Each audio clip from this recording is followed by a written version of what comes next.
त्यांच्या जीवनात काही अल्पशा प्रकाश टाकण्यासाठी मी सिमरन देवपुळे आपल्या सर्वांच्या समक्ष आहे.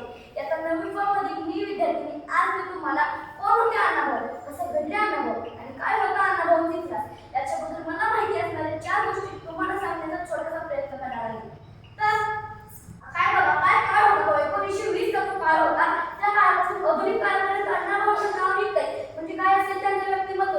अहो जर का तुम्ही विचार करायची गोष्ट आहे की एखादी व्यक्ती फक्त 1.5 दिवस शाळेमध्ये जाऊन 36 कादंबऱ्या, 14 लोकनाट्य, 13 कथासंग्रह व 77 ग्रंथांची निर्मिती करत असेल तर किती महान असेल ती व्यक्ती. आणि तो व्यवसाय जो आपल्याला आधुनिक काळात ऐकायला भेटतोय हे आपलं भाग्य. अण्णाभाऊंनी त्यांच्या काळात अजिबात न लाजता धाडसीने कोणतेही काम केले. जेव्हा त्यांच्या शिक्षकांनी त्यांना शाळेत गेले छोटासा प्रश्न विचारला तो त्यांना आला नाही, तेव्हा त्यांनी फेकून मारलेली छडी अण्णाभाऊंच्या मस्तकात लागली. तिथून त्यांचे रक्त व्हायला लागले. तेव्हा ते पळत घरी गेले व त्यांच्या आईने त्यांना समजूत घातली. वालू आई त्यांच्या आईचं नाव होता. त्यांनी त्यांना सांगितलं, रडू नको, आपण मोठं झालं पाहिजे, आपण तू स्वतः करू शकतोस, आपण घडलं पाहिजे असा मोठा संदेश त्यांनी अण्णाभाऊंना दिला.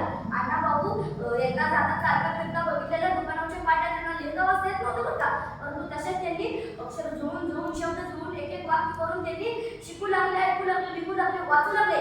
परत अण्णाभाऊंना माहित होतं एवढ्याशा वाटे गावामध्ये काही होणार नाही म्हणून ते मुंबईला गेले, पायी चालत गेले. काही वाहनाचा आसरा न घेता ते मुंबईला पायी चालत गेले. पायाला फोड उठले तर ते मानापुढे बघले की तसेच चालत राहिले. मुंबईला गेल्यावर भेटायला काम केले, कामगारांचे नेतृत्व केले. बघा अण्णाभाऊंची प्रगती कशी होती, कामगारांचे नेतृत्व त्यांनी केले.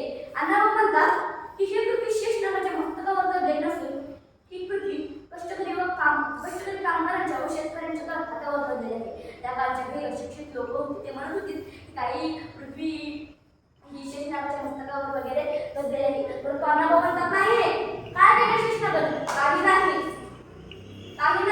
परंतु या कामगार हे कष्टकरी कामगार हे शेतकरी करतात, मरतात, राबतात, कष्ट घेतात म्हणून ही पृथ्वी आहे, म्हणून हे जग चालते असे अण्णाभाऊंनी आपल्या मनात स्पष्ट केले होते. अण्णाभाऊंची कित्येक लोकनाट्य कथा कादंबऱ्या होऊन गेल्या, परंतु त्यात ती नाही कादंबरी ती खूप महान होती, म्हणजे खूप जास्त प्रसिद्ध होती ती कादंबरी. हो आजकालच्या आधुनिक काळामध्ये 27 भाषा पण आपल्या जगात आहेत, हे ऐकायला सुद्धा आश्चर्य वाटतं. त्याच काळात त्या हुशार अण्णाभाऊंनी लिहिलेल्या फकीरा या